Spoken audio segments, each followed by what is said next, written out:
10, 9, 8, 7, 6, 5, 4, 3, 2, 1.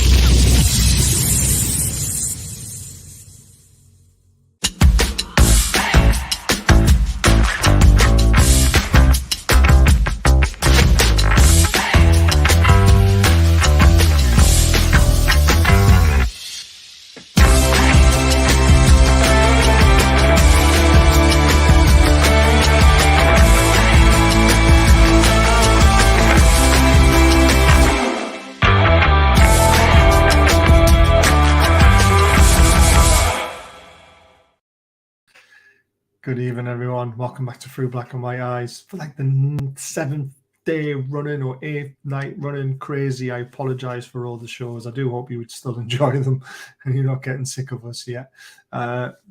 Great little start off from Phil saying, buy some Lemsip. It's a weird cough, mate. I don't know. It's just come from nowhere. I've had it too long. I don't have a cold. That's the weird thing about it. You know, I feel all right. It's just I keep coughing. I'm talking too much. I think that's the problem. There we go. But thank you very much for the 249. He's also said it won't allow him to send any more for some reason. Sometimes YouTube do that.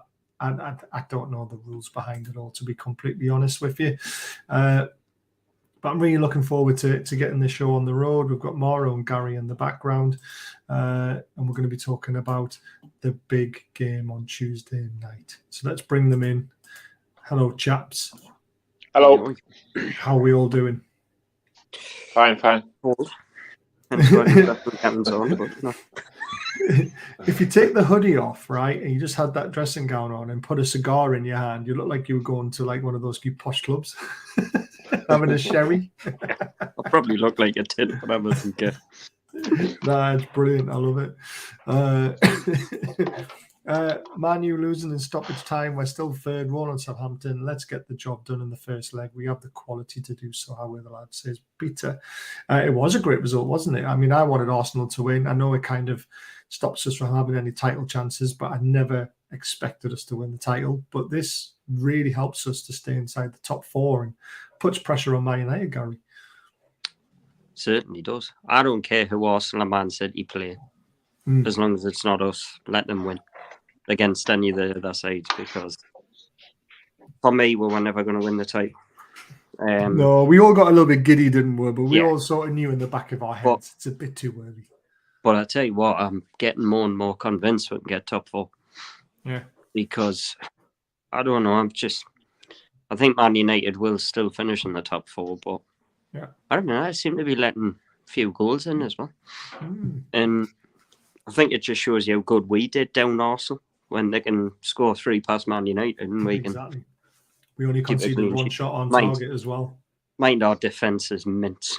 It's just flip. Honestly, the back five's just mint, but puts pressure under them. Liverpool, Chelsea, and hopefully Tottenham get beat tomorrow. Yes, we would love to see Fulham do a job on Spurs. Mind if Fulham go above Tottenham if they win? Or is it? Probably, but I'd rather Fulham beat Spurs, because I can't see Fulham sustaining that challenge personally. And the more you keep knocking Spurs down, the better in my eyes. Yeah. I mean, Fulham didn't look that great against us, did they? I mean, I know we got a last-minute goal to win the game, but we were all over them. I don't think a lot of teams have looked good this season. No. I think the pundits are right when they say, obviously, nobody expected Chelsea and Liverpool to be this bad. No, so definitely not. It's up for grabs, mate, because we've got the defence to get Champions League. In my opinion, we just need to add a few more attack-minded quality. And I think we will get Champions League. It all depends what happens in the next 9 days for me. But I mean, the squad's still good enough, but I don't the first 11 and the 2 that we have on the bench are good enough. The rest when I'm saying squad, I mean the first 11. But when I talked about the game the other day, but it was the same old story the last 4 games. Defence solid as a rock, thought played decent. Just finishing just wasn't there again. I had a lovely conversation. I I had a lovely conversation with someone on Twitter. He's like, oh, honestly. And I'll tell you why, because he tried to I had to use facts in the end. He said something like, oh, we were terrible in the final third. We hardly got in their box. I went, what? We hardly got in their box? Are you kidding? We had 16 shots. And I think the stats were there was 12 of them or 14 of them were taken inside the box. So if you're getting 14 shots out of 16 inside the box, you're getting in their box. It's the final. Joe Linton should have scored. Isaac should have done better with his header. Wilson should have done better with his header. Yeah. But I mean, I don't often agree with Luke Edwards, but I actually agreed with what Luke said today when he basically said there's not really many problems at Newcastle, but Callum Wilson is a bit of a concern for me at the minute. And I tend to agree with him in a way. And I don't agree with Luke at all. But yeah, we're going to come on to that because that is a bit of a worry. I don't really like agreeing with Luke Edwards, though. No, neither do I. I never agree with him, but on this one, I was... Brilliant. Maura, what do you make of the situation? Obviously, Man United getting beat. Arsenal look like they're going to win the title now for me. I know they've still got to play Man City twice, but I think if they draw one, lose one, I don't think City are going to catch them, to be honest with you. But we look good for top four now. I agree, and for some time I think they're just they are the only team that didn't have any bad patch. They've been playing really great from the start, and even Man City had some patch where they didn't get good results, but they are back on the up again, and I think those two teams will just be too much to catch for this season, but top four finish would really be amazing, and that's something we need to concentrate. And I think we have a really good chance. We are now 6 points of Tottenham, and we are 10 points of Liverpool and Chelsea, which at some time they will push up and they will start playing better. But the bigger the gap we have, and in the meantime, it's looking really, really good. And I would even put the money for us to finish top four by the looks of it. Yeah, that's still a Christmas tree. Don't tell me anything. I know it's too long. Should have been down a long time ago, but yeah. For the next one, there won't be a Christmas tree, I promise. Brilliant. I tell you what, a lot of people forget as well, our goal difference is a lot superior to the rest as well. It is. It's unbelievable. You can class a point of that as well. I mean, because... is that going to go down much? Not with our defence. Not in my opinion, anyway. No, definitely not. Pennant thinks Liverpool are going to be in the top four. Ridiculous. Do we need someone who has the key to unlock defences? Yes, we do. We're going to answer all these questions later on. There's some great questions flying in. I feel we owe the Saints a good hammering just to shut up Matt Letizia. Well, we give them one already this season. We'll beat them 4-1, which we'll obviously touch on. There'll be lots of transfer news later on. I have been sent a lot of stuff, but we've got to talk about the game first coming up because that's the most important thing. Yes, it does. Hey, Baz, I think Eddie should try out Maxi and Isak. I think they would do wonders. It's a good one, Finn. Again, we're going to talk about that very, very soon. Please hit the thumbs up and the subscribe button. It's the first time I've seen you in the chat, and thanks for joining us. The problem with Wilson is he doesn't suit the way the teams are playing against us. Teams sit in and players off the shoulder. We either need to change formation or push Isak over Wilson. Makes sense, that doesn't it, what Craig said? Yeah. It really does, but we're going to come to that. I've not heard his name. Wilson's been off the pace and not right past three. He's probably got my cold or whatever this is. It's not even a cold. Since the World Cup for me. Yeah, I don't think it was the World Cup that's done it, but he was ill, wasn't he? And he missed a game, and he just, I don't know, he looks a bit lethargic, doesn't he? But his sharpness isn't there at all for me. When I think of the Callum Wilson that played at home to Man City, it just looks a different player for me at the minute. He lost a bit of sharpness lately. Yeah, that's what it feels like. So. Thanks, Finn. I'm glad you caught a live one, mate. Right. So we are here to talk about this game. Obviously, Southampton on Tuesday night. It's the first time we've been in a semi-final for God knows how long. I can't even remember. I mean, the last semi-final, I think, was probably the FA Cup when we got to Cardiff Millennium Stadium. Someone want to prove me wrong? I think that was the one, and we got hammered 4-1 off Man U. Yeah, I We was took there. over. I was there as well. Yeah, we took over Cardiff though. It was an absolute amazing occasion, but it was a shocking result. But this is obviously over 2 legs. First one at Southampton on Tuesday. The return fixture a week on Tuesday at St James's Park. The votes have been coming in on SofaScore. It's still live now if you want to vote, but everyone's saying 63% Newcastle are going to win, 20% Southampton, and 17% a draw. That'll obviously carry on going. This is how the two teams have got to where they are. Obviously, we beat... Who did we beat again? We beat Bournemouth 1-0 at home. Then we beat Leicester 2-0. Southampton beat Man City. That was a massive result. Southampton have had quite a... obviously they had Lincoln City, which is not great, but beating Man City was huge moral for their confidence, wasn't it? Definitely, always when you beat champions, it can only bring the morals up, and they've been really good that game. And I know a lot of people when they beat City were already like, we are already in the final. A lot of people booked their tickets, booked their hotels already. It won't be a tough game. I'm glad it's semi-final, so it's played over 2 games. So it's not just one-off in which you never know how it might go. This gives a bit of advantage, and I think over 2 games we should be winning them, but it won't be easy. Both of games will be tough, and it will be by a margin, so it won't be an easy game for sure. Dan, yes, SofaScore is an app, but it's also a website as well. I use it a lot for all my stuff because they're very, very good. But they have been getting the ratings wrong a little bit recently in my eyes, but that's just my opinion. Gary, you look at the other half of the draw.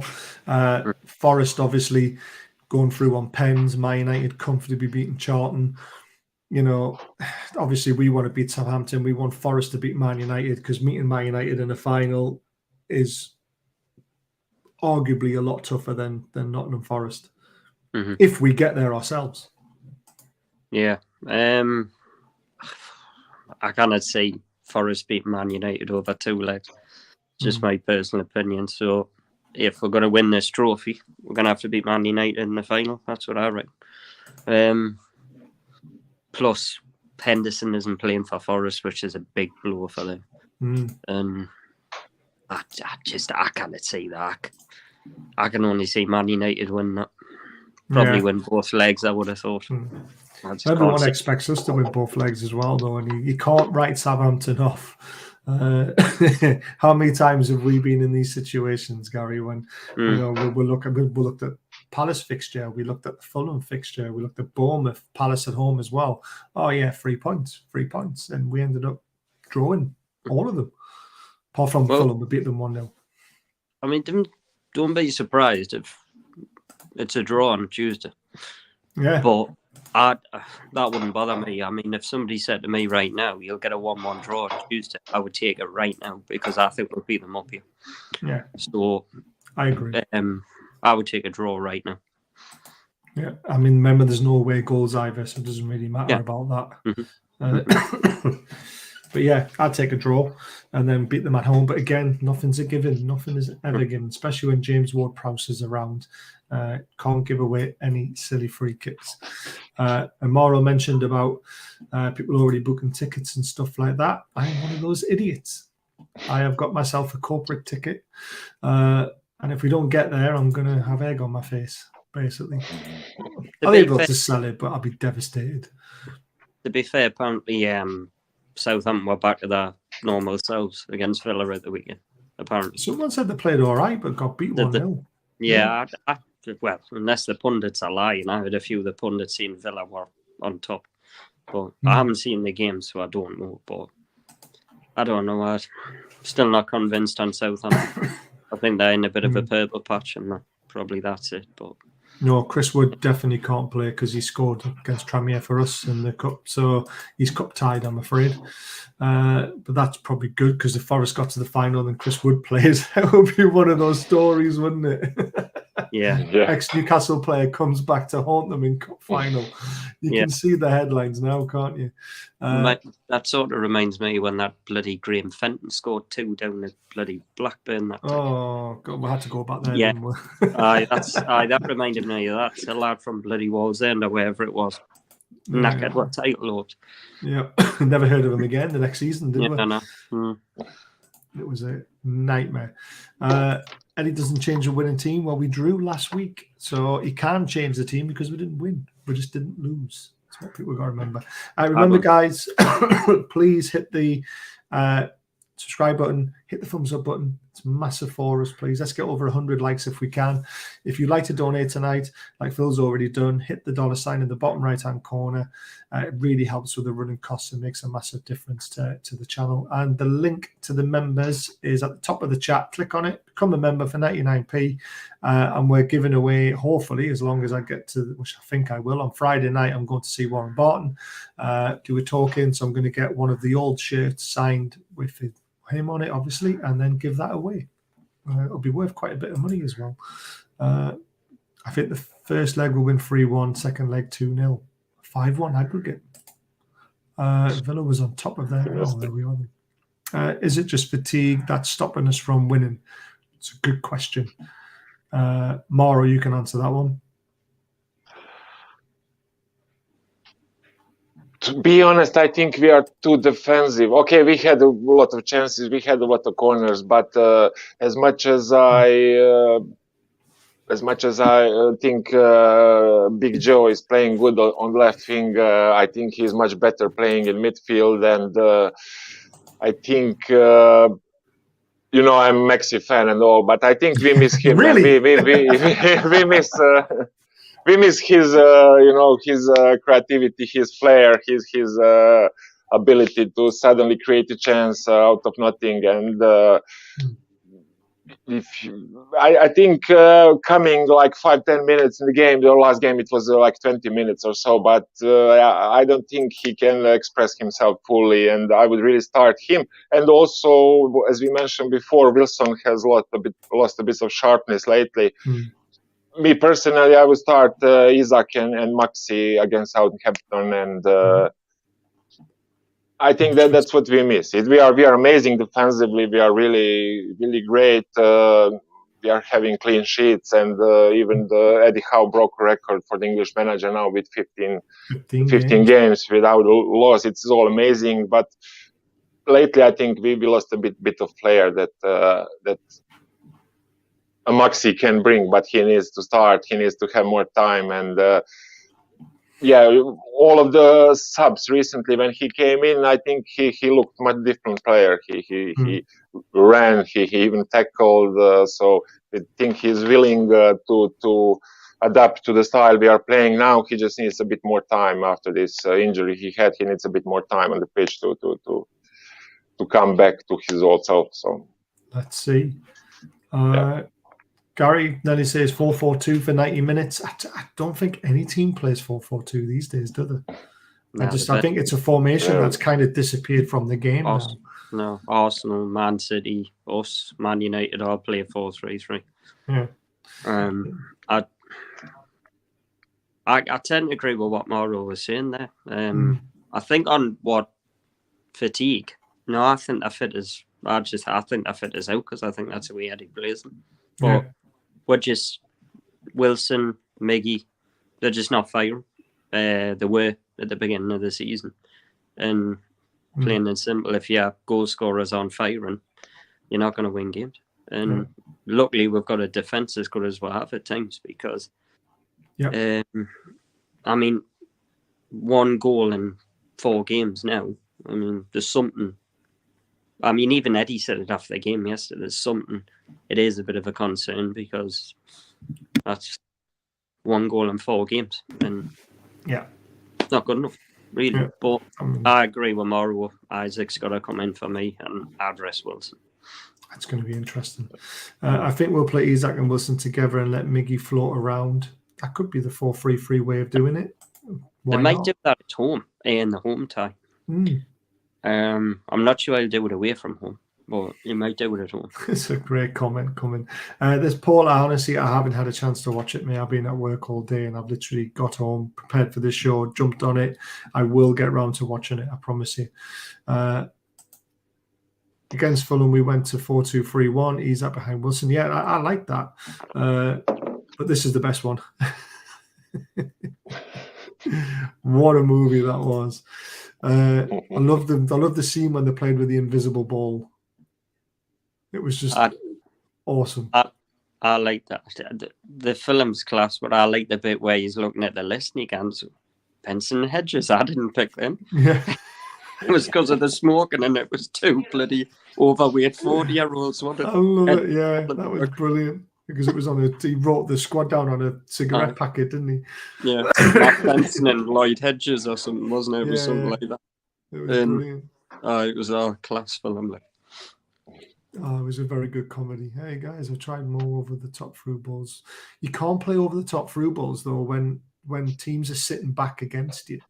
You have to go down the wings. You have to try keep the ball on the deck. It's not as easy as just fling the ball up front. Well,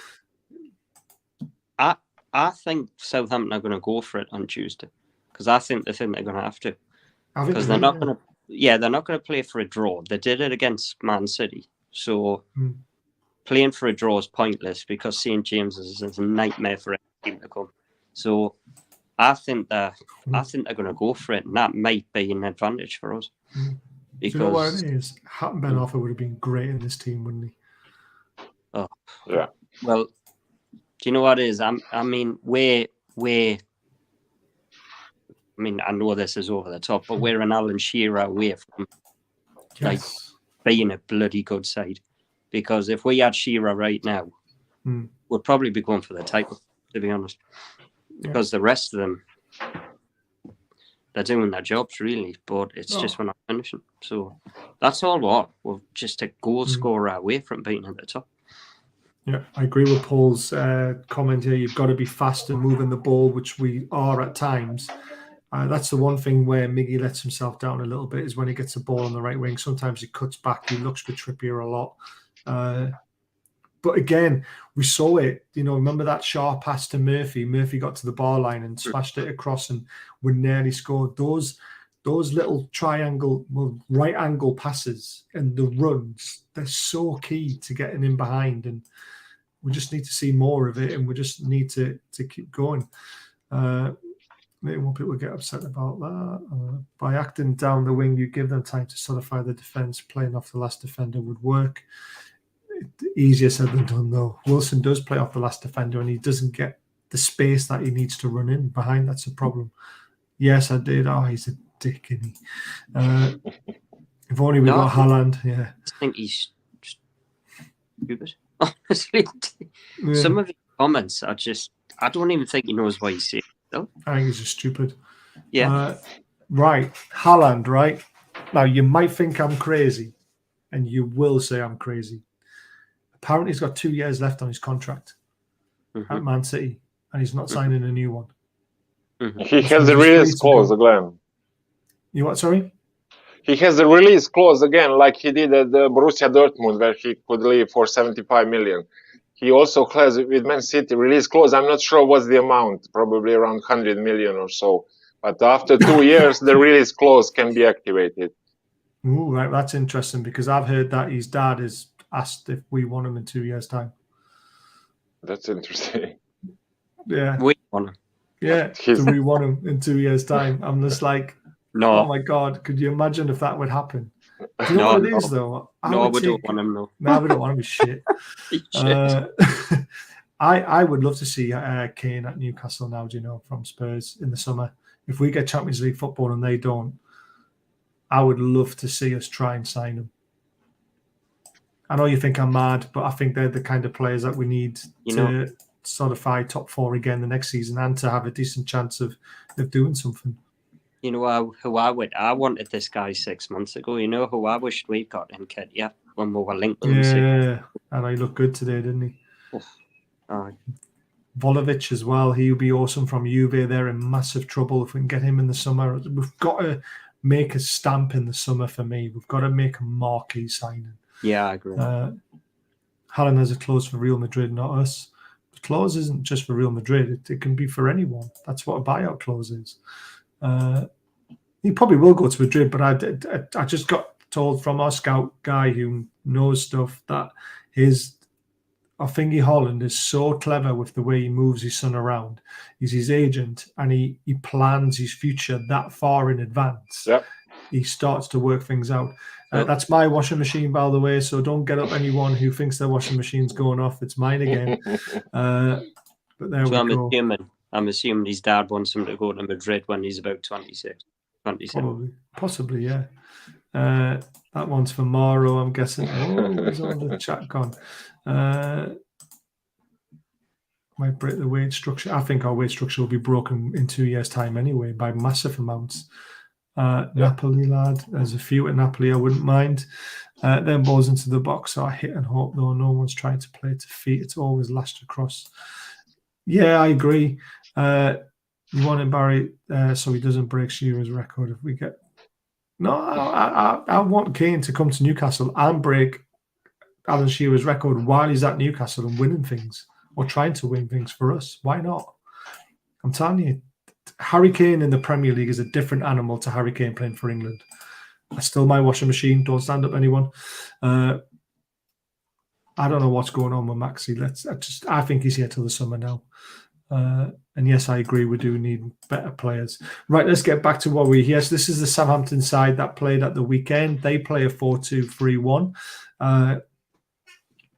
James Ward-Prowse is obviously their captain and their influential player. I'm probably getting loads of messages I haven't got a chance to read. Shea Adams up front. Adam Armstrong even got a game, and someone mentioned about getting Adam Armstrong back. I nearly threw up when I heard that line. He's definitely not good enough. Cal Walker-Peters is a good player, though. I like him. This isn't the rumoured team for Tuesday. This is just what they played at the weekend, so we can see potentially what they might go for. But their formation is... I like their formation, and I wish sort of we played it. I believe we've got the players to play it as well, but we like our 4-3-3. So, we like to dominate the midfield, and that's where you win most games. Mauro, where do you see the threat? James Ward-Prowse, obviously, from dead balls, but where do you see the threat in open play from Southampton, if any at all? Well, to be honest, none of their strikers are really... like 20, 25 goals a season.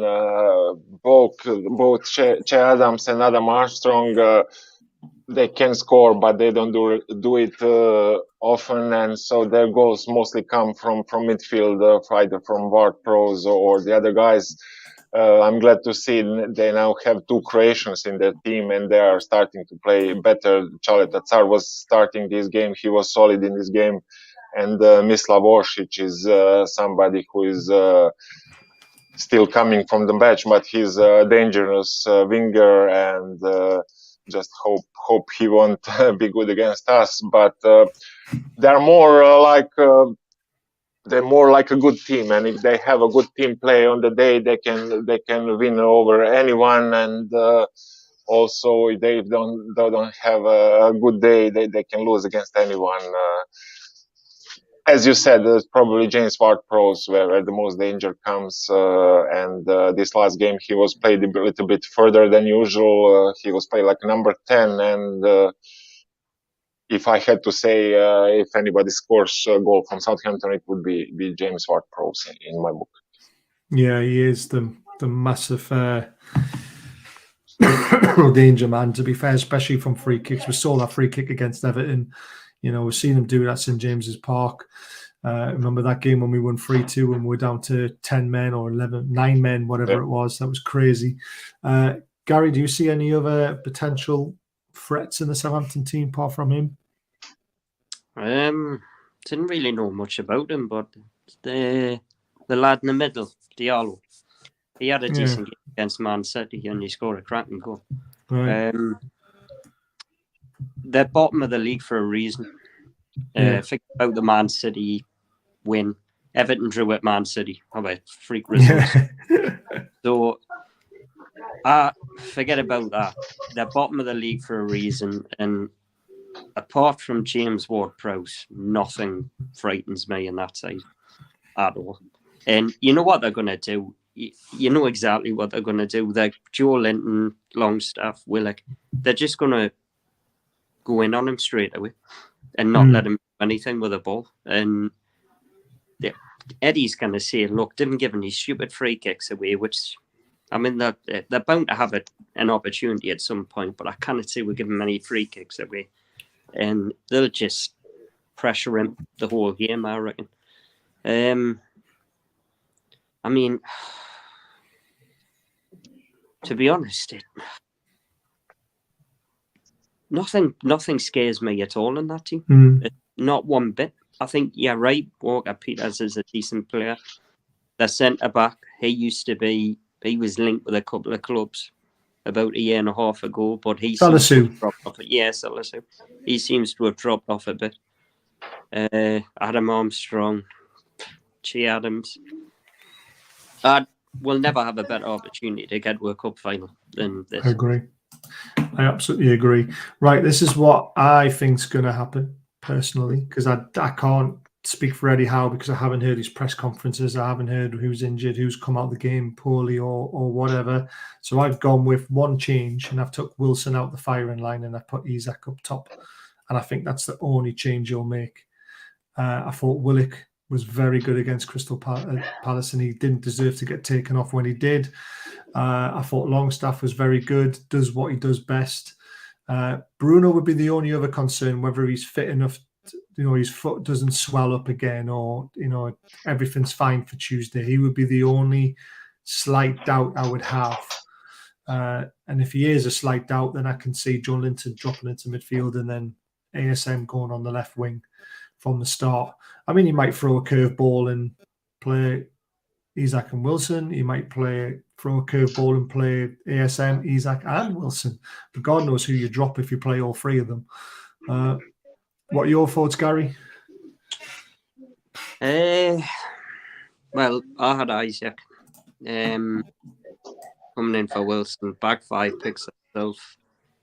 I think my curveball is he might rest one of the midfielders, put Joe Linton back in the middle and put Maxi on the left. Just purely based to change it up. But we don't play them again for another 7 days. And that's the only game. So I cannot see him making many changes. I think he's gonna rest Wilson. And I think it's time to bring Isak back in. Yeah. The rest. Would we not be interested in more pros? I think that's gone. I think the interest in more pros has gone. I think he's been terrible since the World Cup.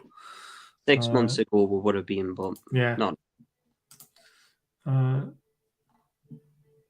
But he played full 90 against Palace, so he was fit enough. But what I'm worried about is whether his foot swells again, and he might not go down for Tuesday. The next video will be after this show, but we are going to talk about transfers by the end of it because I've got loads of information. Then I'll also put it into a short video. Mauro, what about you with that team? What would you like to see? Would you agree, or do you think there'll be more changes? I think you're spot on with the team. It's the most likely team. I would personally maybe take Longstaff off and put Big Joe back in the middle and start with ASM. But I think you're probably right with this team, and this is the one we'll start. And just been checking the SofaScore ratings, and now the Trips have passed De Bruyne, and he's now the best rated player out of all in Premier League. So it's really mental for a fullback to be in front of De Bruyne, in front of Haaland, who has already 25 goals in 19 games, in front of Odegaard, who's been playing really, really great this season, in front of Harry Kane, Maddison. And I just checked, the next fullback on this list is 31st. So it's really unbelievable. Some of these ratings, though, I mean, it's got to be because he takes all the corners and free kicks, and we get chances from them because of our height. It's got to be why his rating's so high. I mean, even had a yellow card. You think that he has more like goals and assists being first, but he only has 1 goal and 4 assists. But I think it's also his number of successful crosses, his key passes per game. He has more than 3 passes each game, and it just shows if he has like 10, 15 assists. It would be, but this way it's even more mental because his overall game is he has become the key player for us, and it's really unbelievable in front of the players like De Bruyne and Haaland and Kane, Odegaard, who have terrific seasons really by all standards. That he's in front of all of them. It really shows what the cornerstone he's become for our team. Yeah, no, without a shadow of a doubt. There's a quick one. Do you think Gray from Everton would suit our team? I liked Amari Gray. I thought we should have signed him before he went to Everton, but I don't think now. I don't think he's good enough. Would you guys agree? Beginning of the takeover, yeah, not now. Yeah. Rafa bought him in, didn't he? Yeah, he did. Yeah. Rafa bought him. How old is he now? About 24 or something? 25. Possibly, I'm not 100% sure, but I just think wrong time now, isn't it? Yeah. Beginning of the takeover, I might have been interested, but they're going bigger now. So to be honest, the only player I would take from Everton team now is Onana. I think he's just arrived this summer, but he's a huge talent, really. Yeah. He would be good, for example. They wouldn't let him go, but he would be good for our number 6 role. Maybe in the summer, you never know. Yeah, I think by the summer he will, even if they stay in the Premier League, he will overgrown them and they will have a lot of offers for him because he really is a huge talent. This would be an amazing panic buy. Do you think we're going to panic and buy Diaby? Diaby's been touted for God knows how long. It's just trying to get a deal done for him is the problem. Big Joe. Wouldn't mind that panic buy. Yeah, exactly. I like Willock in midfield and Jolinton the way that they always change around a lot. So, yeah, it's one of those ones. Have all the yellow cards been resetted? I'm not sure, but they don't count towards the Carabao Cup. Yeah, I think Trippier and Shaw missed that when they didn't get booked in a game, and I think now, are we all right? 10 goes to 10, doesn't it? Yeah, Trippier got booked the other day, and now it's not reset, but I think it's 10. Yeah, it goes to 10 rather than because he's on 5 now, isn't he? Yeah. Let's have a look at some stats. So head-to-head, Southampton have won 6 times. Newcastle have drawn 5 with Southampton, and we've won 9 times. The odds are quite telling. They're 4-1 to win at home. That tells you how favourites we are. But they're 20% chances of winning that game when they're 4-1, but they've actually won 38 times. When we're 3-4, we should be winning 57% of the time, but we actually win 70% of the time. So very, very interesting. Lots of head-to-head stats to go. No losses in 3, no goals conceded in 3 for ourselves. Obviously, our defence is unbelievable. Under 2.5 goals is the worry, though. It's 5 out of 6 times now. First to concede, Southampton 9 out of 10 times. They do have less cards, under 4.5, 9 out of 10 times. More than 10 corners. We always seem to get a lot of corners. We just can't do anything with them. But Southampton don't get a lot of corners because they don't really have a lot of shots, do they? Head-to-head streaks, we haven't lost in 4 games against them, which is... Do you know why Southampton used to be our bogey team, which is why I always worry when we go to Southampton.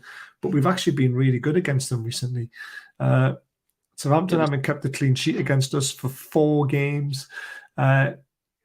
We, without clean sheet, 5 against them as well. So they do normally score against us. I mean, they're the last team to actually put the ball in our net, to be fair, when we hammered them 4-1. More than 2.5 goals against each other, 4 out of 5 times. Both teams scoring 4 out of 5. Less than 4.5 cards, 8 out of 10. And less than 10 corners, 4 out of 5. So if you are placing like a multiple bet, they're the kind of stats you want to look at and try and see if you can get your bet out of it. What are you going to say, Gary? I was going to say that's because of the Dell and Matt Letizia. That's why it was bad, Devil. Well, just the Dell in general. It's horrible, Greg. Honestly. It was horrible. When they Horrible. moved to the new stadium, they did give us a spanking, which you're going to see on here, twice. So in 2014, they beat us 4-0 twice. That was in March and in September. Then they beat us 3-1 in 2016. But then the tide changed a little bit. 2-2, 0-0. Then we beat them 1-0. That was when Maxi scored the winner and they had a player sent off. They then beat us 2-0. But then since then, the last two games, we beat them 2-1. That was Bruno's magic back heel and Chris Wood's amazing header. You heard it, guys. Chris Wood scored. And then obviously we hammered them 4-1. And guess what? Chris Wood scored. Do you know what it is, guys? We shouldn't have sold Chris Wood until after this game. But there you go. He's gone. But that was a 4-1 hammering. So it's hard to say, look at the stats. It's a cup game, you know, the sort of one-offs. But it makes you feel confident that we have actually gone there the last two times and won, Gary. Yeah. But I think the only reason people are a bit anxious is because what they did to Man City. But I mean, Villa won there at the weekend, and there's no reason why we can't go. If we were scoring goals, I'd be 100% confident we would go there. Yeah. But it's one of those we just don't need to start hitting the back of the net. Yeah. Nelly, Nelly, I think we will score. Yeah. Sorry, Nelly, I think you've got the wrong blue. Barnes plays for Leicester, honey. It's not an Everton player. Everton would love to have Barnes. Unless there is an Everton player called Barnes, but I can't think of one. But yeah, I agree, mate. I think that game against Man City was a fluke because it was a one-off. Yeah. The fact that they've got to stop us twice, I think that's too much for them, isn't it? Well, then they were saying that they won a game down at Everton, but Everton are shit. Yeah, exactly. Everyone beats Everton. So it's like, I know, Everton are just shit. So I don't know. I think they've had a bit of form, but like I said, they're bottom of the league for a reason. Yeah. Salah's been shocking this season, though, but I get what you're saying. And when you play a 4-3-3, you need all three of your forwards scoring, which isn't really happening for us at the moment, and that's why we're struggling. But yes, we will evolve and buy those better players eventually. I mean, when you look back at our great teams, like over the years, none of them had better defense than what we had now. But like, you had Cisse and Demba Ba and Ben Arthur. And then you have Shearer, Ferdinand, Beardsley, Ginola. That's the difference. Chris Wood has been loaned out for 6 months with an obligation for Nottingham Forest to buy him. That means he is sold. We are never going to see Chris Wood again. That's how it works. I agree, Paul Iwobi's a decent player. I mean, he's got great stats, but I'm not a fan of him. Longstaff will score. He's our new Chris Wood. It was a shite ground for sure, Kevin. The Dell was just one of those grounds, wasn't it? Yeah, I like the way you lifted your head, Baz, when you said we will evolve. We will evolve. I love it. Right, get your predictions in, guys, because that's where we're up to now. There's targets he has to hit before they are. No, it's an obligation to buy. The targets that he hits determines the fee that they have to pay for him. But it's an obligation to buy. They've even said it themselves. He's a Nottingham Forest player. They've probably told him to be shit for the rest of the season, so buy for £1.5 million. Yeah, exactly. As it stands, he's on loan, so he won't play against. But that exactly, he's on loan, so he can't play against us, which is actually very clever as well, though, isn't it? Well, I prefer he did. Yeah. Mark's going for another blank. Joe's going 2-0. Chris has gone 3-0. Lee's gone 1-0. Paul's gone 0-0. Dan 3-0. I say 3-1 and Caitlin says 2-1. Prediction is DRB in 3 days. Not doing the score. I like it.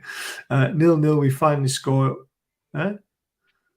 VAR rules it offside. Yeah, I like that. By the way, thank God my other team finally won. I don't really care about Pompey, mate. But good luck to them. Longstaff to score, Southampton red card. Oh, that's a bet, isn't it? Getting a red card in the game. Honestly, we need to start. We will never be able to rob them. They've got an agreement with their other team, haven't they? All the good players end up going there. Main concern is heaviness on Tuesday after heavy game time. There is a little bit of a worry, but I'm still confident. Gary, what's your score going to be? The adrenaline will kick in. It's a massive game. Biggest game for 20 years. The fans will tell you it's the biggest game for 20 years or whatever it is. I think Southampton won't play for a draw. No. I think Southampton are going to go for it. I think that's going to play massively in our favour. Yeah. 2-0.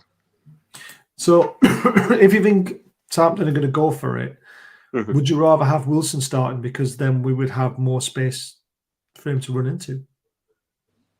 Possibly. Counter-attack. Possibly. But I'm thinking Wilson doesn't look sharp at the minute, right? So Isaac's played game time.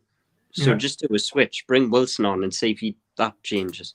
Because when other players are tired, Wilson might become more effective than what I minute. I mean, he's not playing badly. He's just doesn't look him, does he? Doesn't look himself. No, he doesn't look Wilson. He doesn't look sharp. He doesn't. Whether it's an illness or something like that, I don't know. Whether he's recovering, no idea. But he doesn't look sharp to me.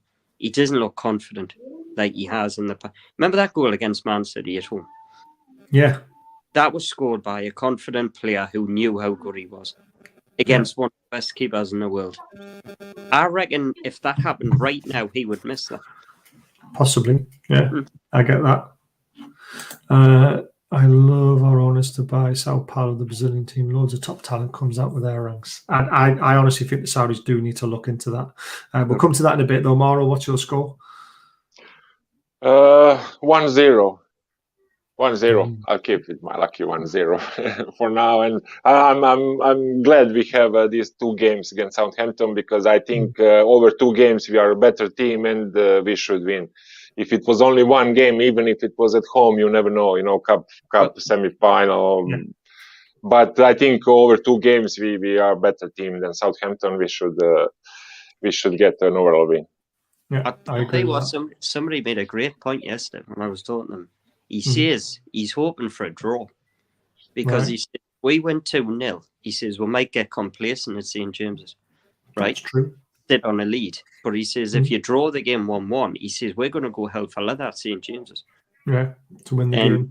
Yeah, to win the game, and he sort of had a point. So he says I'm going for a draw, and he says that you wouldn't be disappointed with that. No, I wouldn't be disappointed with a draw, but it kind of.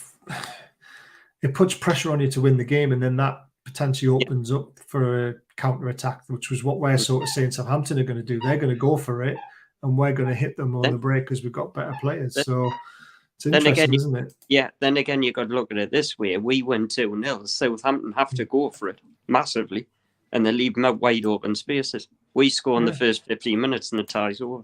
Which is what we want. That's what I would like to see, personally. I've been told Wilson has long COVID.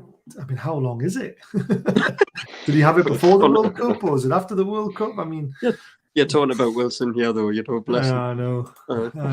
Just to clarify, is anyone writing differently? I mean, Southampton. No, I got it, Lee. Don't worry. Gary, are you wearing your lucky shirt Tuesday? I am. Never let us down. And guess what? I didn't wear it against Palace. Did you not? No. I didn't wear a Newcastle shirt yesterday. No, I was really naughty. Put it on. So I'm going to wear it. Yeah, I always wear one on game. Even if I'm at work, I wear it to work and from work. But I forgot to, and I think it's our fault, mate. Why we haven't scored. I wouldn't mind Steve Cook or Sam Surridge. They will play for free kicks near our box. Of course they will, because they've got the best free kick taker in the world, haven't they? So yeah, don't blame them for trying that. I'm going 2-1. The only one who's probably going to give a free kick away is probably Shaw. Right? Potentially, yeah. Yeah, Longstaff will. Joe Linton might, but I kind of Trippier's too clever. Botman's too clever and Burns too clever. So the rest of them, they're the worries for me. But you cannot play your whole game worrying about him that Ward-Prowse a bloody free kick. We've got Nick Pope and goal. Well, you know yeah. what I mean? So like he's got to beat him, hasn't he? It still worries me. It really does. Put it this way, Trippier's due 1-0. So there you go. Twat. We are terrible at corners. I agree. We should be a lot better than what we. Burn needs to stop pulling shirts. He does. That drives me nuts. Never pull a shirt when you're inside the box. Does my head in. Right, we're going to start talking about transfer rumours now. So before we do that, hit the subscribe button if it's the first time you're watching. Hit the bell button and select all so you know exactly when we're live and what's going on. We've got loads of stuff coming up. I'm even going to start doing a little series of something soon, which will be quite cool. Don't forget, I've got a cough. Memberships are open. Links at the top of the chat. Click on it, 99p, and you get put into a prize draw once a month. And next month, it should be a signed Warren Barton shirt from back in the day. That's such a lazy way to throw the ball to the dog, mate. You have to take the dog. I love it. And then, well, Kevin, if you stick around, you'll find out what the transfer rumours will be because we're going to start talking about them. Man, this stupid fucking cough. Link, if you click the dollar sign in the bottom right-hand corner, it helps you donate, it helps the channel, all that sort of stuff. Let's get to the good stuff, but please hit the subscribe button. And the thumbs up. Don't forget the thumbs up. Right. I literally got sent a shed load of messages this morning, and I haven't been able to do anything about it until today, until now. So transfer update. You all ready? You all sitting in? Have you got your seatbelt strapped? Because we're going to go at 5 miles an hour. Baz has long COVID. It could be. I haven't tested myself, so you never know. When will they head down to Southampton? Tuesday? I think they'll go Monday, to be fair, because it's a long way to go. They'll go Monday. Yeah, of course they will. Right. Carl Darlow will leave next week. Hull City will sign him. Huddersfield also in for him. It's kind of what we already knew in it because we've mentioned that quite a few times. Hull City was a new name, though, but Huddersfield was something we already knew about. We asked Chelsea about Gallagher, but the player wants to stay in London. It won't happen. I'm not too fussed about that. Are you guys fussed about that? Well, no. I think Gallagher, I think there's a player, and I've defended him. But he was shite. There's a player in there, but... Yeah, he was shite against Liverpool. And I don't know, maybe under... I was going to say a better manager, but I do rate Potter. I don't know. I've defended him and he suddenly went... I honestly think for him, for Potter, he needs time to settle all those players in because he's been kind of shafted in a way as a manager. He has 15 new players. Look at Forest. Look how long it took them to settle. Now they're starting to settle. They look all right. Yeah. I think I left at the wrong club person. Yeah. You can set what you can do with the membership. You can actually set it so you have to pay every time that you want to pay. So you don't have to set it for rolling. You can actually pay 99p for a month and then it'll cancel after a month and you then have to set it yourself again. So it's up to you if you want to. The link's at the top of the chat. All the instructions are there. Hakim Ziyech on loan is a real possibility. We've been talking to Chelsea. Player want to move, only stumble and block as they see us as a threat to take Champions League. Players want to watch. Well, I mean, we are a threat because we're in third. I was thinking about it. I just cannot see any of the so-called top six giving us players right now. Yeah, I know. That's the one thing that worries me. That's why I think we'll look abroad eventually and we'll end up with Diaby. You heard it here first. We are trying to loan Anthony Gordon with an obligation. Everton don't want to sell as they need him. Player willing to come. Villa are now pushing to sign him as well. There's a shock. Newcastle go for a player, and here comes Aston Villa. It's what they like to do, isn't it? But again, right, I'm going to put it out there, and I've always said this when I watched them the first time when they beat us 1-0 last season. Anthony Gordon is a very good footballer. Don't like the way he looks. Don't like his attitude. Don't like the way he dives. He's a prick, but he could be our prick, and he could be our next Craig Bellamy sort of like player. Would you agree, Gary, or not? Yeah, 1,000,000%. I think I get why he divides a fan base. Like, yeah. But I'm telling you, there's a talented player there. And if Eddie Howe wants him, then you can guarantee Eddie Howe will get the best out of him. Exactly. Just like Robson did with Bellamy. Yeah. And what was I going to say? I thought it was very strange what Lampard said the other day when he just flat out said, no. He just went, no, I'm not talking about it. And me not saying, he's staying here, it's bollocks, this, that, and the other. Yeah. That told me straight away that, there might be something in this. Gordon is a quality player, mate. I promise you. Even the scouts have said Gordon has got talent. It's just people don't like him for who he is and who he plays for and his attitude. But do you know what it is, though? If he moved away from Everton, you'll lose that little bit of, this is my team, this is who I supported, and this is, it's a bit like the way Dan Burn is, but Dan Burn's obviously a lot better, the way he handles himself. But he tries too hard, I think, because he's an Everton supporter and he's an Everton player. If he comes to Newcastle, he'll try hard, but he might not have that little silly edge, if that makes sense. I mean, you've got to remember he's 21 or not. Exactly. I mean, he's not 28 yet. If Eddie Howe wants him, look, trust Eddie Howe. He's only made one dodgy signing since he's been here. And that was because he wanted a week in the side. And nobody else really wanted to come at the time. So, apart from that, Eddie and Dan Ashworth have made some brilliant signings. And he will, if he comes, he'll turn out to be a good signing. I reckon. Yeah. I agree. Mauro, do you disagree or agree? Well, I agree in a part that Eddie Howe could probably make him a better player, could take the best out of him. But to be honest, I really don't like him a bit. I really don't hate his guts. And I watched a couple of Everton games where he had absolute freedom.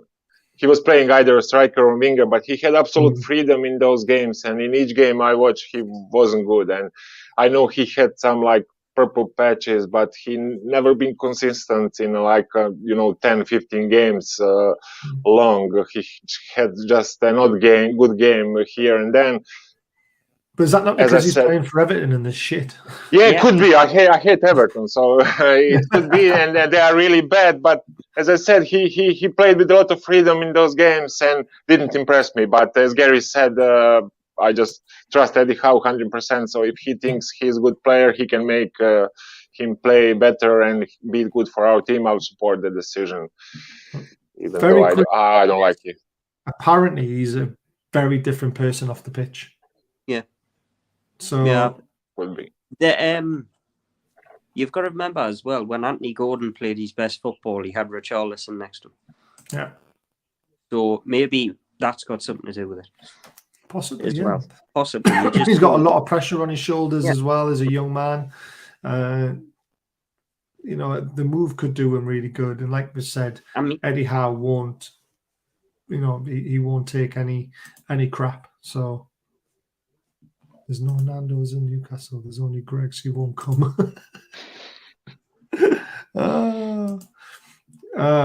We all wanted a Christian Eriksen and a Kevin De Bruyne, but they're very hard to find.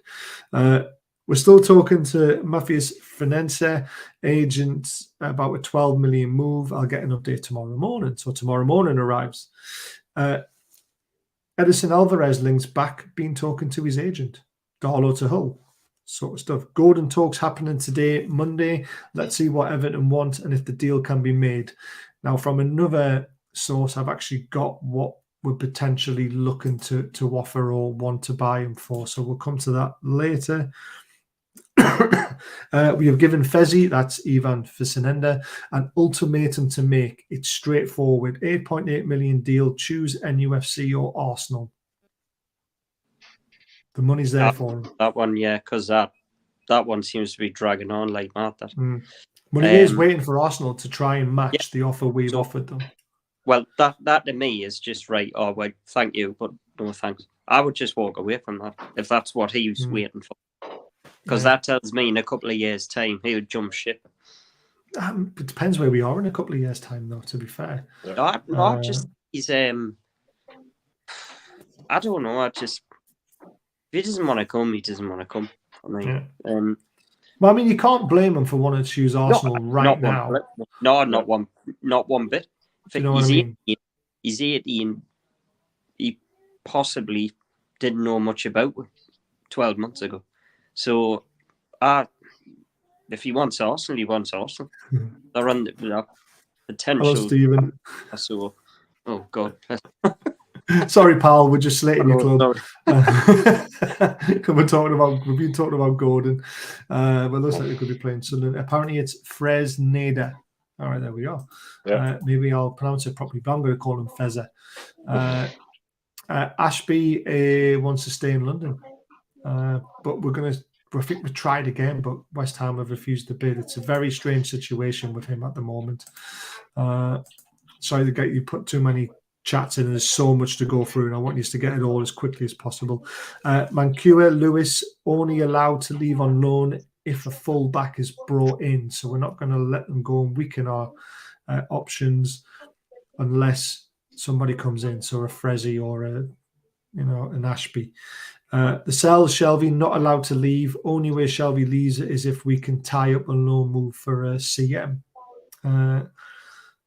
Shelby one's a weird one, isn't it? Persistax. I mean, he's going to go there in the summer by the sounds of things because he's been offered a big contract, but they want to loan him now with an obligation for him to sign a contract. So I've got a sneaky feeling Shelby might be away by the end of the window. Yeah, probably because he has one game, I think, until automatic contract. One or two, isn't it? Yeah, one or two. It's only a bit. Sorry, Gary. I don't think the club. Oh, it's all right. I don't think the club want to keep him, and I don't think. Not saying I don't think he wants to stay. Yeah, I think he's probably thinking his time's up. So, I wouldn't be surprised if he's away by the end of the month. I agree. I also do. Want to watch Leicester also want Anthony Gordon. NUFC could do all the legwork with Everton, go to Leicester and offer the money for Maddison, which could trigger them to buy Gordon. Eddie wants Maddison now, but Leicester aren't playing ball. This is where we're going to struggle with English teams, is trying to get them to sell their players to us. It's been a struggle so far, and it's going to continue to be a struggle, I think. You've got a fortune to get players. Yeah. And it's a nightmare. To be honest, let Leicester get on with it, because in the summer Maddison will be cheaper. Well, exactly. There's that as well, isn't there? There's no sign of him signing it, is there? So I don't think he will sign it. Yeah, he's either going to end up at Spurs or end up at Newcastle. That's how I feel about it. There's a transfer meeting today. They have a short list of 4 players, 2 being new names for a forward. I'm trying to find out who. They really want a player who can hit the ground running, so it would be a household name. Looking to bring in 2 in, 1 an under-21 player. Fullback, we have 1 squad place, Falsenineltd. Ashby won't count because obviously the age. 1 senior player, attacker, forward, scores goals. Breaking news, bid made for Harrison Ashby, bid rejected instantly by West Ham. Some of it's funny, to be fair, but that doesn't surprise me. 12 million bid for Frezzy, rejected. We've been told to go back with 18 million. I think we get a player 14 to 16 million, meet them halfway, but again, it depends on Arsenal. Spurs, Roma, Newcastle and Everton have a loan offer on the table for Chelsea for Hakam Ziyech, player to make his decision early this week. So would you take Ziyech, Mauro, or however you pronounce his name? Ziyech, yeah. Hard one. I would take him on loan. I would take him on loan, yeah. I would take him on loan. I wouldn't buy him because I wouldn't buy any Chelsea or Man United players because they were the ones who could have refused to deal with us last winter and even asked that silly money Manchester United for Lingard. But for loan, for short-term solution, yeah, I would take him for 6 months, definitely. That means Diaby's leaving. He's kissed the badge. That's what normally happens, to be fair. I've heard Madison wants Spurs. Duck knows why exactly. I mean, they won't be in the Champions League. Matthew, there's so much to go through. We're still going through it, mate. I will do a little inside scoop video of it all, just so people can watch that, because lots of people aren't going to watch an hour of this, and they'll probably miss all the news. So he's done nothing since joining Chelsea, to be fair. So that was all from agents, that information. Can't tell you where it's come from, because if I do, we'll never get it again. And I don't want to lose any of my contacts, because they've all been absolutely amazing, even though sometimes it all hasn't come true. But lots of it, and I mean lots of it, has ended up in the news. And we've never said that anyone's coming for definite yet. I don't think we have. Where is it? Right. Little update on the badges. We've got 17 left to sell. The price is £30 until the end of the month, and then it goes back up to 40, I think. So Steve's doing what we call a January sale. If you would like a badge, drop me a message on Twitter or via one of the email addresses below. I'll put you in touch with how to pay Steve, and Steve will get it sent out to you ASAP. All the ones that have been paid for by people, they're on their way. Some of them are landing at doors as we speak, which is great. So many comments. Are we selling Fraser? We're trying to. It's just whether he wants to drop his contract, to be fair, because he's getting paid quite handsomely by us, and I don't think he'll get what he's getting at other clubs, to be fair. Because he's not even on the bench at the minute. No, he's not. We're definitely trying to get rid of him. We've told him to find a new club. He's clearly the one they reckon they can get rid of. Yeah. Because he's not even on the bench. Yeah, exactly. Right. I had a chat with our scout today. What did he say again? I hate it when it jumps. So you keep your finger on it in the thing. Who's shagging a duck? My dog. Oh man. Where is it? He sent me loads of stuff as well. First, I was just like, that can't be right. And then he checked it and it wasn't right. Oh, by the way, his scans are really good. His shoulder's really good. He hasn't broke anything, but he's almost dislocated. It's now back in place and he's got on the mend, which is great. So Gordon, unfortunately, he is someone we're definitely looking at. Even he confirms it, that Gordon's definitely someone looking at it. And they're talking about 31.4 million for him. That's not too bad, is it? No, he was... got rejected by Chelsea? I was 18 or something from Chelsea, wasn't it? It was a low offer, I think. I think they tried to lowball him. What, for Gordon, did they? Yeah, I'm sure they did. I thought they offered about 50 million or something. I can't remember, to be honest with you. Well, to be honest, he was worth more 4 months ago, but because his forms dipped a bit. That was 60 million from Chelsea. 60, I thought it was high. And they rejected it. 31 is too much. I love it. 40 million, Sean says. Apparently 11.4 million is for a Brazilian youth player from Flamengo. What was he called again? Mateus Franca. Yeah, Franco, we're definitely interested in him still. And I think he's probably going to be the closest we're going to get as a signing. He's a huge talent. He's been linked to Barcelona and Juventus and a lot of top clubs. So there is a player in there, definitely. And he's been the one, what's his name? Fabrizio Romano has mentioned him a couple of times as the biggest talent for him in Brazilian league at the moment. So definitely something like that.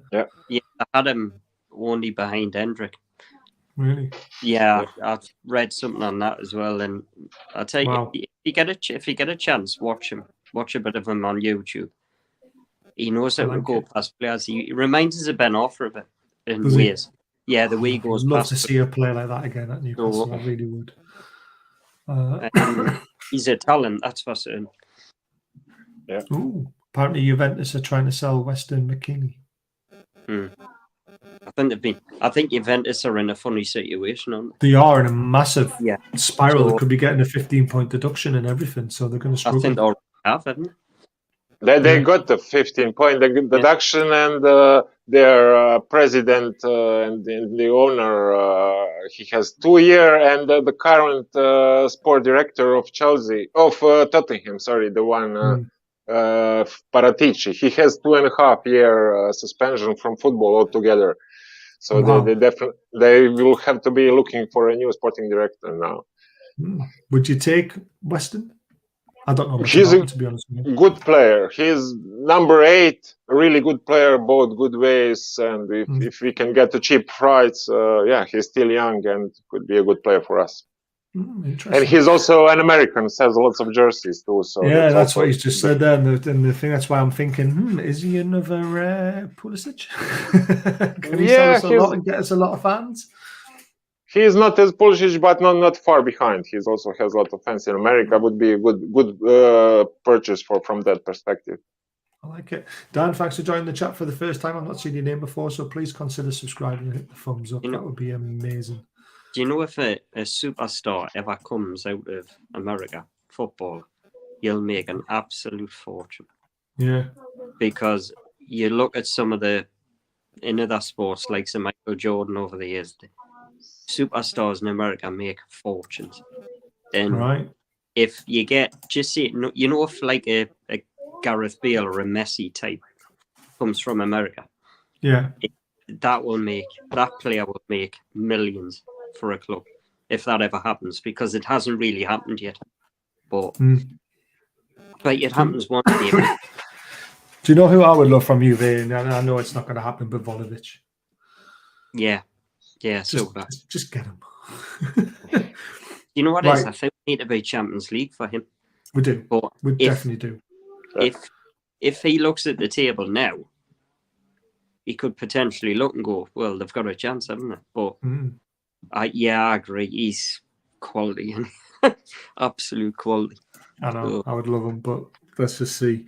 Right, this one's really far left field, and it. When I was talking to the guy, he doesn't really believe it, to be fair.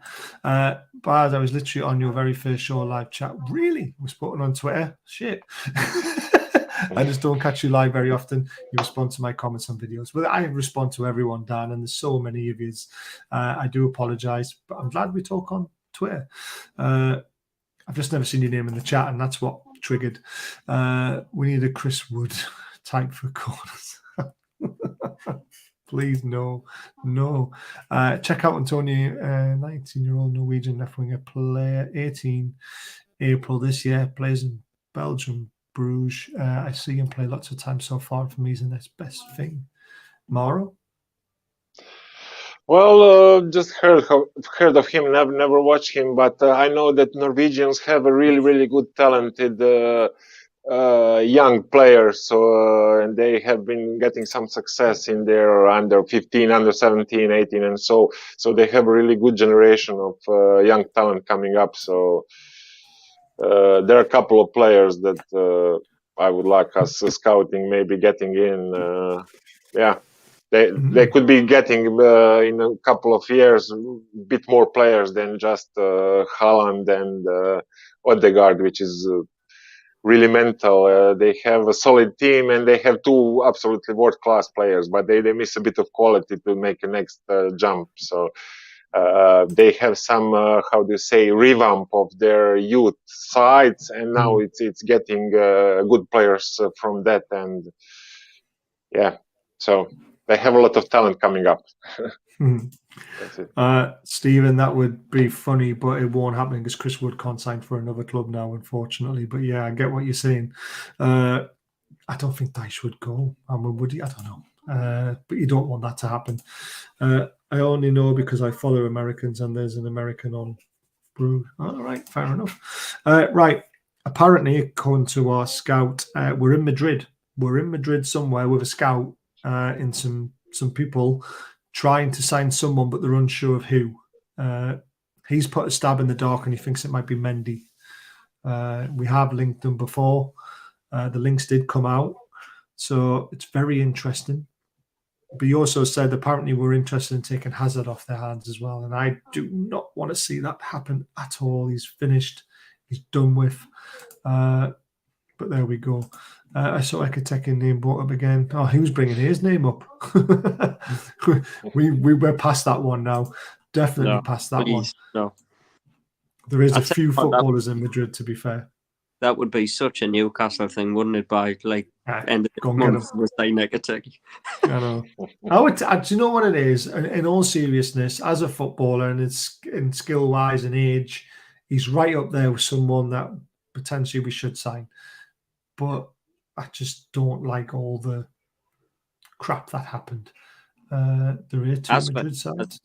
As for Eden Hazard, there's absolutely no chance Eddie Howe will get him. Yeah, exactly. I don't want him. I don't really want him. But apparently they need to sell Real Madrid because of the high wages, a bit like Barcelona. So let's see what happens. Demenja is a hard... Danjema is a hard one. There's reason to believe he is waiting for a contract offer from Newcastle as it is his preferred destination. He had also stated he would love a return to the Premier League, but only with a fighting top-flight team. And at the minute, Newcastle are just that, and Everton are fighting a relegation battle. I'll ask about the offers to see what I can find. Best person to ask would be... I don't think he'll say much as in charge of a department. It's risky for him who knows stuff even we don't. So we are trying to find out what's going on, but again, no names are mentioned. But, I mean, if Everton get Danjema, then Gordon comes to us. If we get Danjema, Gordon's going nowhere. I'd rather have Danjema tomorrow. Well, I thought he signed for Everton, that it's a done deal. It's not. Yeah, but not. And I think Fabrizio put it out as well that Everton had won the race. This was on the Saturday. Right. But or the Friday, but then all of a sudden it's gone quiet. I thought Francia one as well. There's a few people who on Friday were convinced, like, were 99% certain that Danjema was going to end up here. Yeah, and then exactly. That Everton news come out, and then you're thinking, no, but he still hasn't signed for Everton yet, which is bizarre as well. So I tell you what's, but maybe it's because Everton potentially getting relegated, but that was for Everton. It was only a loan. There was no obligation to buy. Right. There's no buyout clause at all, which... I mean, that would be smart for him to get a loan rather than an obligation to buy or anything like that, because if they go down, he doesn't want to be going back in the Championship again, does he? And why would you leave Villarreal to go to a relegation battle? Exactly. So, what I think on that one, I think that one will be sorted next. Stephen's well in the dumps, isn't he? Stephen, I feel sorry for you, mate. That one will happen in the next couple of days. He'll either sign for Everton on Monday or Tuesday, or somebody else has come in, late bid, and that'll be it. I want him badly. Mate, you've missed so much, mate. I'm going to do an inside scoop on transfers, so keep an eye out for the video because I can't go through it all again. I don't know why we aren't in front of Declan Rice sweepstakes. He's with. I mean, I like Declan Rice, but he wants to stay in London as far as I'm aware. So I can't see us getting Declan Rice. Can you? Well, he won't definitely be sold now in the winter. So he's definitely got. He'll be going in the summer, but I just can't see us getting him in the summer. Right? I think he'd be perfect for It'll be hard. DM. But... If we're in the Champions League next season, I think we've got a chance. Yeah, I mean, I agree with Blakey. If we're in for Danjema, then he wouldn't go to Everton, which is what I've just basically said. If he's waiting for a contract offer from Newcastle, if we're going to be serious or not. And I would like us to, because I think he's class. Am I seeing things? Or has Morris looked? I do, mate. I do. Cheers, Stephen. I mean, it's a long show. You might want to. It depends on how much you enjoy watching our shows, but you might want to skip to about the 45, 50-minute mark and then start listening to the transfer stuff. Unless you want to hear us free babbling on about the Southampton game on Tuesday night. It's up to you, pal. No, definitely not. I'm a no on that. I think everyone's a no on that. We were already offered him, apparently. few months ago. Yeah, we Before said no. he left Man United, and Eddie Howe said no. There's no new news on Diaby. As far as we were aware, him and Maddison are two at the top of the list, but we're starting to run out of patience, especially Maddison, not getting anything done. But we've got 9 days, guys. That's what we've got. Well, 8 days by tomorrow, because today is kind of a bit of a pain in the backside. But there we go. According to Fabrizio, says medical done, agreement made, just to sign papers, loan only, no buy option. That's perfect for him to get himself in the Premier League again. It's a shame because I think he's good enough for us. Well, I'm telling you now, if Newcastle wanted him, they would have gone. I agree with that. We're not going to miss out on Everton for him. But I think the reason why that's happened is because Villarreal only want to loan him because they don't want to sell him. Yeah. Now, we don't want to play it just for 6 months, do we? We want an obligation to buy or something like that if we're going to loan him. So there we go. But I think he'd be a fantastic signing for Everton. This deal, if it happens, you could, by Wednesday, you could see Dan Juma at Everton and Anthony Gordon here. Yeah. By Wednesday, the way it's looking, the way it's going, like that. Oh, yes, the Chris Rigg rumour. I don't get it. He's never scored a goal at Sunderland or any youth level or England. Why is he a future star? I've never seen him play, but I've heard he's the best thing to ever come out of Sunderland, even better than Henderson. He's more like a defensive type player. Yeah, exactly. But apparently he's just meant to be awesome. And he's a Geordie, and we want to piss Sunderland off. He is potentially future captain of this football club. Yeah, and his dad's a Geordie, and I have to speak to someone who knows his son plays with Rigg at Sunderland as well, and he's all very tight-lipped, but he knows the lad wants to play for Newcastle, so it's going to happen. I don't know when, but it will happen.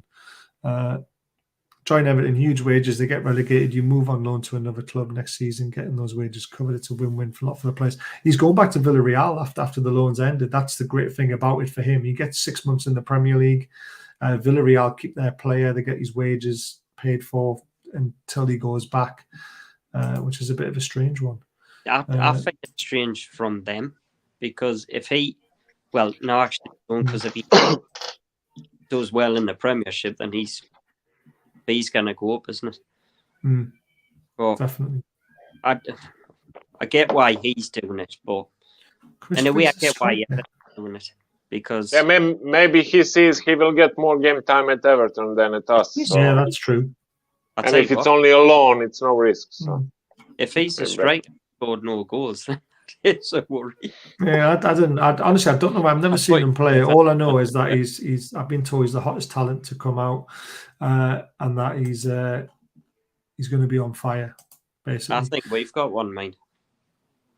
Oh, even he doesn't get it. Oh, right, there we are. Then that's a bit weird. How about that player Sunderland got on loan from PSG? Yes, we were apparently talking to him. Rigg was at our under 21 against Arsenal. There we go.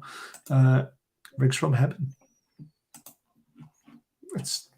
I don't know anything about the lad. All I know he's meant to be a really hot talent coming out of Sunderland, and that he's a Geordie. So, and according to the guy whose son plays with him, he wants him to stay at Sunderland so his son can be a better player because of him. So that tells you something, doesn't it? And this guy obviously sees him week in, week out because he takes his son to watch him, to watch his son while he watches him as well. So there you go. Rigg is 15. We should buy him now. It's minimal risk. How much is a release clause? It goes to a tribunal, doesn't it? Rather than a release clause. Hello, Pierre from the bog. What have I missed there? What Lee put? That's the player from PSG on loan to Sunderland. Right. Yes, it is. Rigg is a midfielder according to Google. There we go. I would get game time at Everton and put my hand up long enough. Stephen, stop. Try and be upbeat, mate. I know it's hard. We've been there. Just become a standing member and watching my truck through the week. Love it. Thanks, Stephen. Appreciate that, mate. So that's all the news I have. I will do a little video on it as well, so it's a lot easier to go back and listen to it. I mean, what do you guys think? We've got 8 days starting tomorrow till the window shuts. Are you confident or not, Gary, to start with? I was more confident a week ago. I think they're going to buy a young player, and I think they're going to buy somebody for the first team. Apparently, I'm embarrassed. What have I missed? But I've got, at this moment in time, I would be purely guessing. But I think if I had to pick one right now, I'd probably see that Franca. I think he's got a good chance of coming potentially. But I'm sorry, I can't find your comment, mate. 9 days, 1 hour, 6 minutes. So you must have Sky Sports News on. I think we've probably got more. I think Gordon's possibility. Yeah. But apart from that, I've got no idea at this moment in time. It's just like... It's fun, isn't it? It's fun trying to work it all out. It's fun hearing the rumours. It's fun listening to all these guys who talk to us and we try and get the rumours out there. I honestly, and I've said this in our group, I said, even if we don't sign anyone, you're not going to wipe the smile off my face, because after the last 15 years and we're watching this, it's beautiful. Well, I'll be absolutely right. Eddie Howe's a master at it. Like, saying to the press, I mean, if you noticed his interview the other day about Bruno, he was saying that, we don't know with Bruno yet, and he hasn't been in training. And then he said it wasn't the Friday. So exactly. He's so good at it, isn't Eddie's good. Eddie's good at it. Now, I'm telling you now, there's no chance Eddie Howe would sell Chris Wood and not get a replacement. Yeah, there's definitely something there. So, whether that's a striker or that's an attacking mid or something, Chris Wood's being sold for a reason. I hope it is a surprise. I said, to answer your question, you asked on Twitter DMs, Love Island finish. Oh, yeah, you cheeky bastard.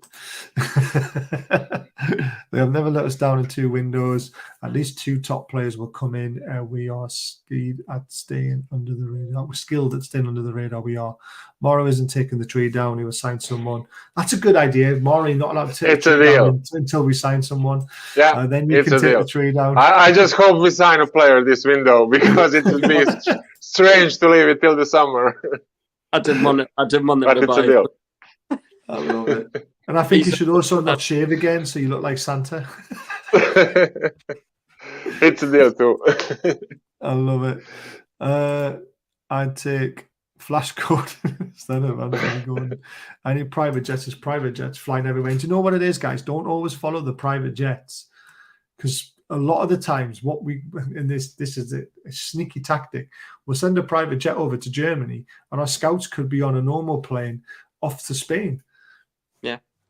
Do you know what I mean? They're that clever now that they know that people watch private jets and all the information gets out there, so they won't always use them. It's brilliant. Do Morrow and Gaz have their own channels? If so, what are they? You don't? Are you ever going to create one? No. Well, you won't. I know Morrow was interested in doing it. I was interested in doing something for Croatia, perhaps, but we'll see. We'll see. Still don't have, still not planned any short term. But I could see us. Honestly, I could see us signing maybe 2 or 3 younger players. So somebody like this, Mateus Franca, maybe Adam Varela, defensive midfielder, we will link with, and maybe another striker, because I absolutely agree with Gary that we wouldn't have sold Chris Wood if we didn't have something in plan. But yeah, it's hard because we haven't sold a player for a fee in a while, and it makes a huge difference. We have a couple of loans, so we besides Chris Wood, Hayden and Hendrick, and they're all loaned until the summer. So before we sell, it's hard to buy anyone, because when you sell a player, the whole amount counts into your FFP. When you buy a player, it is divided by a number of years of his contract. So even if we sell 1 or 2 players for like 10-15 million, it could allow us to bring 2-3 players in. So, but it just I just can't remember the last time we really sold a player for a fee. It's really been a long time now. It has, and that is an issue. Is getting all the, the average players that we have out of our door and trying to get some money back in for them as well, because we just can't do it. If we sign a world-class player, will we do a Aladdin theme for Piff like Shearer had for the Newcastle Brownhill signing? I like it. People are going to lose their shit in the next 8 days. Did Feb say he expects us to be the most active team, but not until deadline day? I can't see it being deadline day, guys, because we are playing on deadline day. Yeah. I know it doesn't make much of a difference, but I've never seen a team do a lot of business when they're playing a game. Well, they reckon it was going to be quiet until we played Southampton.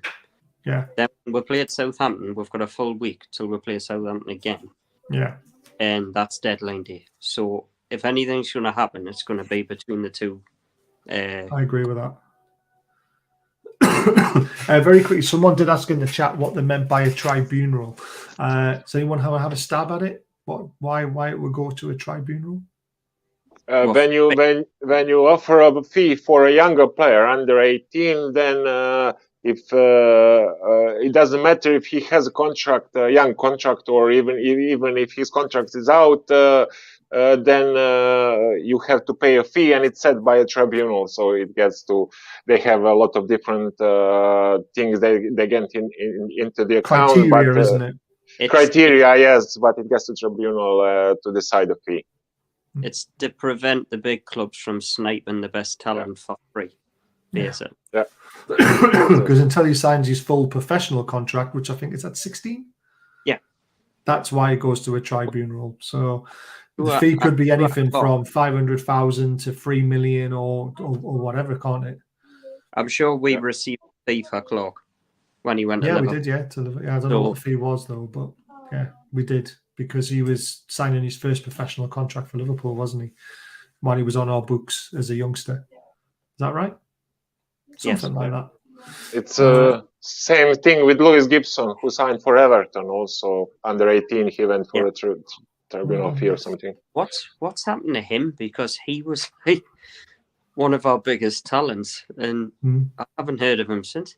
I think he had a lot of injury problems. He was. Oh, well, there we go. Then we've got rid of one. Yeah. James, man, thank you so much for the £5 super sticker. It's very, very generous of you. If anyone else would like to donate tonight, $sign in the bottom right-hand corner. It makes a massive difference to the running of the channel and helps us to get you prizes, to do the running costs, because StreamYard costs quite a bit of money, surprisingly. And it all helps to go towards that. And if you'd like to become a member tonight, hit the link at the top of the chat and become a member for 99p or a bit more, and you get added to the monthly prize draw. And next month it should be an old Newcastle top signed by Warren Barton should be the prize. Do you know what? I've just realised my glass of water is a bloody Christmas mug. Brilliant. The news is we're still interested, and I think that's the closest we're coming to a deal, is for him, to be honest with you. We've just got to hope we get him, because there's a lot of other big teams wanting him as well. Thank you for the Tribunal answer. Do we have an idea what he would cost? We don't, because it's all set on criteria that we don't know what that is. I heard 3 million. I heard 3 million. It's normally the go-to figure, isn't it? Yeah, that's a good way of explaining it as well. It's basically to give compensation for a club who's had the kids since 7 to 15 and developed them, and it's kind of like housekeeping. I mean, it's shocking, really, isn't it, when you bring a player up and then they just get sniped by a bigger team. Yeah. And it happens, but that's why they do. We could get Clark back if we sign him back, but I just can't see them selling them after all the. He's played him back at Liverpool. I think they rate him highly too. Yeah, we've said that, Lee. I think that's the one we're going to regret. Yes, and I agree with you as well, Gary. I think it is. Baz, I could be totally wrong here, but I'm sure I heard you once say you live in York. If so, what took you to York? The ball and chain mate, who's right through that door and probably heard me. And I still live in York, by the way. We got 1.5 million for Clark. There we go then. Oh, she's getting over her seat. I think I'm in trouble. She did yours.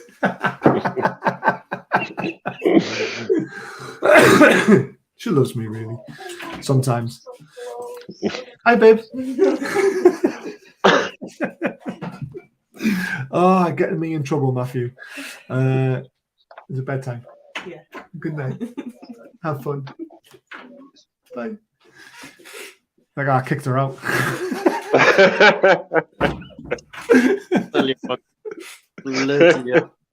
I'm getting no sleep tomorrow now. You stay on in charge of your household like I am. Yeah, well, you know, she wears the trousers. I just go to work. NJ, who's NJ? I'm lost on that one. Man, this cough is getting. But yeah, I think, to be honest with you, and I'm going to put one out in left field. I think Diaby's got a massive chance of coming this window. I just think that they're planning something. They've got to plan something in the next 8 days. We've got a massive break, like you mentioned, Gary, between the Southampton games. There's a week break. That's when it's all going to start happening. And I think it'll all be done before transfer deadline day. I'll be shocked if we do any business. Well, like you said, he kissed the badge, so that's... Oh, mate, I can't iron, so that's never going to happen. I said NJ back. Oh, right, I live in New Jersey. Was filling something out. I love it, Dan. Brilliant. Would you take... Yes, we would take him. Yeah. And we have been linked with him as well. We massively take him. It's just there's so many links, Gary. This is the annoying thing. You know, we get all this information. Oh, yeah, we've inquired about this player. We've inquired about that player. We've done this. We've done that. And nothing's happening. It's like... It is. I can see why people get frustrated. Yeah, it's like... One thing I didn't realise was, until I came on the show, was you can be interested in a player and you're going to buy that player. And then a day later, the player you originally wanted becomes available. Yeah. So, and this, it happens time and time again, where 1 minute you're told a player's not available, and then you're told a player is available 2 days later. And this is why you hear names, because they've got a plan. And you've got a plan. You can't just focus on one person. You need a backup, and then you need another backup. And that's why you hear loads of names. Exactly. And you can guarantee one of the names we've mentioned, they'll sign one of them at some point. Yeah, well, they've got to. I mean, I think we mentioned the whole of Europe, haven't we? In the world. We mentioned Botman numerous times. Yeah. Trying to think. I was so confident about Botman, and no one else was with it. I mean, you were a little bit confident. Mauro, were you a bit confident about Botman, or were you one of those ones where, nah, I would miss him a lot? Yeah. No, I was. He was our... I think he was the first name on our wish list and our targets from the start. And I was afraid for a little while that he'll go to Milan because they were really into him. But in the end, their delayed takeover and the lack of money fortunately prevented that. And he came to us, and he's been amazing ever since he came. So I'm really, really glad. But there was a reason he was the first name on the wish list. He's a really amazing player. And for the money, it's in these days 40 million really for a top player like him is nothing. So same for Bruno also. It's 40 million. It's like a peanuts for such a player. Exactly. Is that meant to be Cristiano Babbiaro, as in the left back that we had from Chelsea years ago? Celestine. Is that right? Celestine Babbiaro. It's just a wind-up. He is talking about the same player I'm thinking he is. No, I wouldn't. He's retired now. Here they come. Hamza Chowdhury, Bastos. Awilud Savic, Alvarez, and Diaby. I love all three of them. But we're not going to get all three of them. But Diaby's the one for me. I think Diaby is definitely the owners came out when they first took over the club, and Amanda Stavey said how much she was a admirer of Diaby. So I just think there's something that's going to happen there. Similar to the Botman we mentioned. He was from the start. He was one of the players we were interested in, and I think he will end up here either now in the winter or in the summer or next year. But he will end up here because from the start they've been really adamant in the players they wanted from the start. They figure out would be good for our system. They really tried all their best to get that player, not go on the first hurdle to go to an alternative player. So I think Diaby will be a Newcastle player. Just not sure when yet, but he will be a Newcastle player. I think so. Dan, we didn't sell him. We couldn't keep him. He decided that he wanted to sign his professional contract with Liverpool, which means it went to a tribunal, and that's why we got 1.5 million. So it wasn't a fee that we said we agreed to. It was what was set by the tribunal to say, this is how much you deserve for nurturing this player for the time that he was in your youth setup. But Liverpool have obviously won the race to get his first professional contract. Basically, his dad, the legend that is Lee Clark, decided that his son wasn't good. Son shouldn't be here. Yeah, which I don't blame him because it was under Ashley. Yeah. To be honest, if it was now, I'll be well gutted. Yeah, he'd still have him right now. Honestly, yeah, definitely. It's purely based on the fact that Lee Clark looked and went, "What's he gonna do here under Ashley?" Now, so I don't think Arsenal are going to go anywhere near Diaby now because they signed Trossard. Nah, they ain't. And I think Diaby's turned Arsenal down, and that's what we've heard. That Diaby's turned Arsenal down because he wants to come to Newcastle, whether that be January or the summer. I think he's going to come to Newcastle. I really do. I've never been convinced Arsenal are for him because they've got Saka, who at this moment in time is possibly one of the best players in the world at the minute. And then you've got Martinelli. I kind of see where he fits in at Arsenal. Like, he's not getting ahead of them two. So,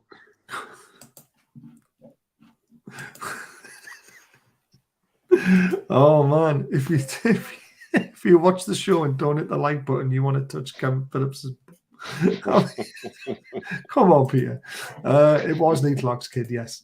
I hope the new player who comes in will play every game and not bring them under Howe. It's slowly introduced. But that's what Howe does, though. If it's not a Premier League proven player who can hit the ground running, if it's like a Bruno again who's come from a different league, you won't throw him in. And this is the beauty we have now. We have 13 players who sort of pick themselves for the first 11. You know, we don't have to throw someone straight in. We can bed them in and get used to English weather and the style and the intensity that Eddie Howe demands from players. There's only one player who we've been linked with in the last 3 months who I think Eddie would throw straight in, and that's James Maddison. Yeah, because he's done it before. I agree. Experienced the rest. Eddie takes his time with it. Yeah. And it's something we're going to have to get used to. And I agree with what he did. Even Botman, he did it with him. So did Arsenal pull out from Diaby? I just think they moved on to a different target, to be fair, because they knew they weren't getting them. I want Tarami's class this season in France and would be easy to sign him. He's 6'4". Nothing's ever easy. If it was that easy and he was that good, we probably would. Mauro, and we're gone. He's run out of battery. We should be out buying kids long term and important as well as Thursday. Or I don't know. I missed that. Long term is important as well as nowadays, maybe, or something like that. We are trying to do both. That's the thing. I know he's stuck there and he's trying to remove him. And he's just tuning in now. The thing. I know. Trossard was quick to sign for Arsenal. Like played well tonight too. I didn't realize he started. What's he like? Trossard. I didn't get to see much of the game. Didn't tonight. start. He came on. I got caught with my phone at work. Did you? I got a bollocking. Yeah, you're not allowed to have it on the shop floor, and I had it on the shop floor. So naughty Barry. I'm screwed for Tuesday night now. I'm not happy. Bars, any news on the Lee Vitov or any rumours on Japan's kid? No rumours. Is Richek coming with Diaby? I would love that. I don't know though. That was a wind up. I think it was. I'm too tired to notice a wind up. To be fair. Yeah, it is. The second one's definitely a wind up. I got it now. Yeah. Napoli are fantastic though, by the way. They look like they're going to win the league very easily. Trossard plays on the left, Diaby's on the right. Means nothing worse. We can get. Yeah, I know. Let's not talk about corners and stuff like that. Hive on 3 to 4 players can change the whole team character. Imagine Diaby, Madison, Terrier, Neves, and Milan Skiri. I can imagine it. I just can't see it happening. Barry and Juventus won't make top 4 this season, so it is open season on their top talent. It is if they jump ship. But Gary was seeing this before with Juve when they went down. Not all the players jumped ship. Buffon stayed there when they went down and got relegated because of what they did. How can this happen twice? No, I don't get it. That's honestly, how dodgy Italy is, isn't it? Honestly, but it's always Juventus. Yeah, it is always Juventus. Yeah, I'd be in for Derby now because if we don't finish top 4, I don't think he'd come in the summer. People said that about Botman and people said that about Bruno. And look, it's all about the project. I do get your worries, and I do consider that myself, but I just think if the player's adamant he's coming, then or he wants to come, then he'll come. I'm from Scotland. I've supported the team from where I was 5, and when the takeover happened, my friends laughed at me and said top 4 in 5 years. Guess who's laughing now? You are, mate. You are laughing very hard. Trusted set up the winner. I think he did. Leave it off. There we go. Napoli will win the league, definitely. Phone died. Renault. Terrible Mauro. Never thinks ahead, does he? 17 goals a season, left inside forward. Wow, he'd be classy. He's at Rennes, gettable. I don't know much of him, to be honest with you, but hey, if he's that good. Like Brew Willis and Die Hard 2, how can the same shit happen to the same guy? Very true. And where in Scotland, says Davey. And I go for Diaby now as well because Chelsea's chance to be in front in the summer. Chelsea spending might come to a bit of a halt. There was an agreement with the government that they had to invest so much in the squad. So that's why they've gone nuts. So let's see what happens with them. Right, I've kept everyone up too late. Gary, I know you need to go because you've got work tomorrow. It is time to go to bed for everybody else. I'm going to stay up and watch it. Through the Kaleidoscope on Netflix. You need to watch it. It's very good. I'm getting right into it now. Was that the one where you pick an episode?